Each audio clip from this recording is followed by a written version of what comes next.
Ndeykaay yeeg Mamadou Mouhamed Ndiaye. jërë ngeen jëf fu Ami Collé Dieng ma nga ñu collé ca kaso ba ñàpp la ñu ko def ca kaso jigéen ña nekk ca Liberté 6 mu di camp pénal tuumay tooñ jiitu réew mi ak wax lu dul amul mu di offense au chef de l'État ak diffusion fausse nouvelle loole la ñu ko toppee ubbi leen journal bi janoom baak doyen des 6 mu di Samba Sall démb na mu demee lépp mi ngi ci l'Observateur ay 5 heures ci ngoon ca la xamee moom waykat bi Ami Collé Dieng ne du dellu njengeen kaso la jëm doyen des 6 moo ko inculpé mandat dépôt ko waaye moom Ami Collé Dieng fa mu toog la toog yëgalu ko yaramam doo ko xool mu ko xam ne am na lu ko metti l'Observateur nañu ko weddi laajal Ngoone Ndour ma ko demoon seeti ba mu ko gisee dafa jaaxle waaye nday mbilli ji di Ami Collé Dieng fa mu toog la toog tal toogee tànkam diyee gerte caafam ab awakam di maître Ciré Clédor Ly ak ñi mu àndal l'Observateur nañu ñoo ngi ñaawlu téye gi ñu téye Ami Collé Dieng ndax nee nañu téye gi teguwul ci yoon nee nañu it li ñu ne Ami Collé Dieng bañ koy déglu ak di ko enquête da doon jéggalu ak di baalu àq avocat bi ne loolee dara amu ci demeewul noone Ami Collé Dieng baaluwul àq kenn benn yoon Awa Ndiaye njiital CDP di commission données personnelles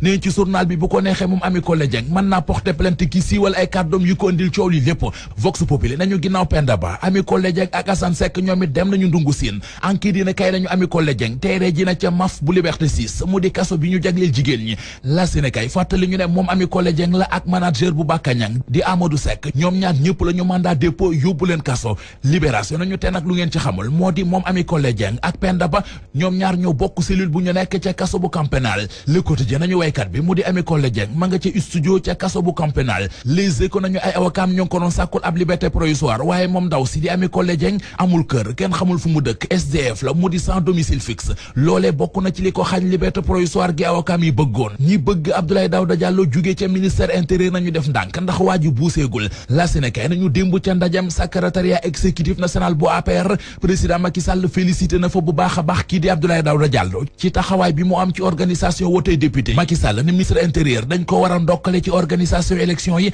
ndax lu toll ci juróom-ñaar téeméeri tonni bulletin de vote fexe nañu ba ñu dem ci lu toll ci fanweeri réew ak juróom-ñeent ci àdduna bi la xewoon ca Touba njiit réew mi nañu du dara lu dul sabotage président de la république di Macky Sall ne gaañam ñi gagné nañu te it gagné nañu bu baax lise ko nañu ca ndajam secrétariat exécutif national bu APR Macky Sall da doon wane boppam ak di yëkkati dënnam nee na gaay yi wote présidentielle 2019 yi ñu dëtmal bu leen tiit bu leen ragal maa ko res wax na fayit premier ministre bu Sénégal di Mahammed Ibn Abdallah Dionne wax ju daw yaram dem na ba xamal ko ne ko tey laa gën a am confiance ci yow l'Observateur tax nañu guléet ci démb ba wotey législatif yi amee ba léegi Macky Sall di wax lu ca jëm nee na li amoon solo moo di ñu gagné te gagné nañu ko Rewmi Quotidien nañu ñëpp a war a sant yàlla waaye kii di Amadou Ba moo ca war a jiitu Amadou Ba mi ne woon tête de liste Benno Bokk Yaakaar ci diwaanu Ndakaaru dañu ko bëggoon a sacrifice mu rëcc ndax bu gagnéwul woon élection yi ci Ndakaaru bu boobaa dana mere ku ko deful dara Sidi Lamine Niass njiital groupe Walfadjri nañu ci mu njëkku direct info yëf yi jaruta ndamoo jaruta kañoo jaruta bàkkoo ndax laata ñu yegg sax ca bésu wootee fekk na résultat yi génn bu yàgg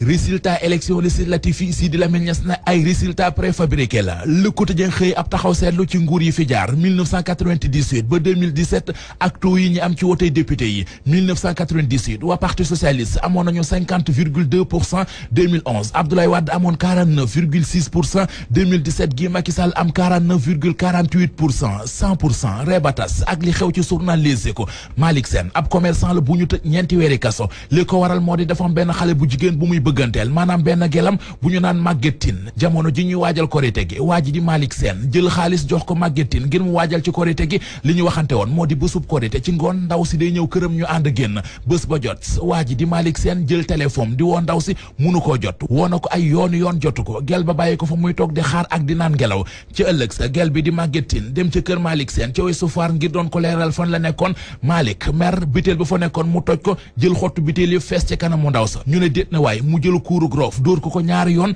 loolu doyu ko mu dem génnee fetalam def ci bal ne day tiire ndaw si ca la Maguette Tine tiitee tëb ci balcon bi far damm. waaw turandoo